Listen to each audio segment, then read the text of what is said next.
Po, both po. So, saan ka mas komportable dun sa dalawa?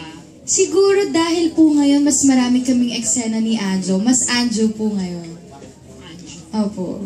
Marami kasi kami. Saka yung role po kasi namin pag nag-click, hindi mo alam kung click ba na jive o minsan click na nagka-clash. So, ganun yung rapport po namin dalawa. So, yun.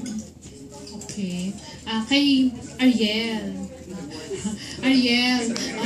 Kasi yung wife mo si Jelly nasa TV5, wala bang convincing sure ba na mag-try ka din sa kabila?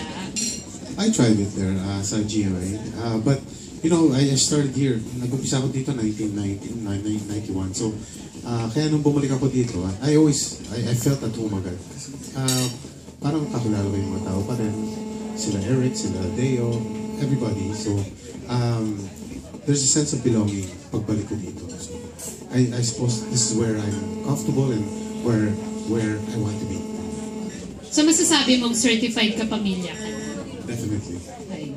Miss Janice, ang sarap niyang makatrabaho. Sobra. Si Kuya Ariel. Parang may ibang meaning naman yung sarap. Hindi! Kami yan, black and white. Hindi, no. Wala. Ano yun? Throwback ba yun? No, magpo-produce namin. Hindi parang may nakita akong teaser. No. Talaga? Oh my gosh, nakakatakot. Wala naman tayong ginawa. Dito. Baka ito yun. Baka ito yun. Pero wala naman tayong scene pa. Ay, hindi ito yun. So wala kayong love angle dito, ha? No. Ay, wala. Kami ni Alan. Kainis. Hindi. Ano pala to? Broke back pala. Broke ba?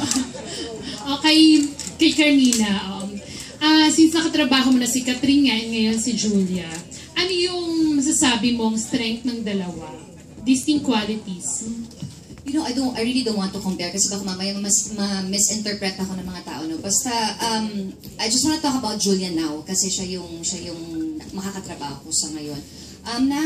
Isang beses pa lang, diba? Nakaka-isang taping day pa lang kasi kami dalawa. So, yung mga scenes namin medyo light pa, ganyan. Nung first scene namin together, medyo may ilang factor pa ng konti. Kasi kung starstruck siya sa akin, starstruck din ako sa kanya. Kasi, parang ang ganda-ganda naman itong batang to, parang ganon. So, komportable na agad ako sa kanya kahit na isang beses pa lang kami nag-taping together. Tsaka yun na ever since like yung sinasabi, napakabait na bata. She's very respectful. Kaya gustong-gusto ko siya makatrabaho. Kasi nakikita ko sa kanya, when I was just starting, nakita ko yung sarili ko sa kanya na talagang may respeto sa kanyang, sa mga co-stars niya. Talagang tumatayo, lumalapit, humahalik. Tapos pinapakilala yung sarili. So nakita mo yung sarili ko sa kanya, kahit parang sabi ko, gusto ko siya, favorite ko na siya.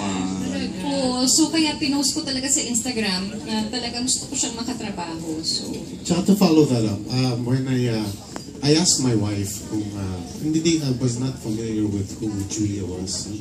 Pakita mo nga sa akin sa Facebook or whatever kung sino si Julia.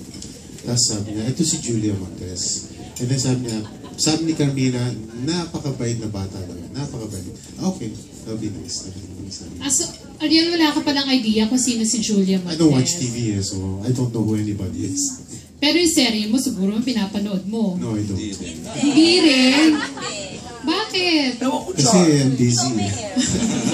Busy with what? With basketball, with my kids, with So, hindi mo nakikita hindi mo yung feedback ng viewers. Kung hindi ka nanonood ng sarili mong serye. siguro sinasabi na lang sa kanya. Siguro sinasabi na lang sa'yo, no? Siguro. Kung may Facebook ako. Siguro talaga. Pero wala. No social media. Mabalik lang kay Julia, ha? Julia, hindi pa ba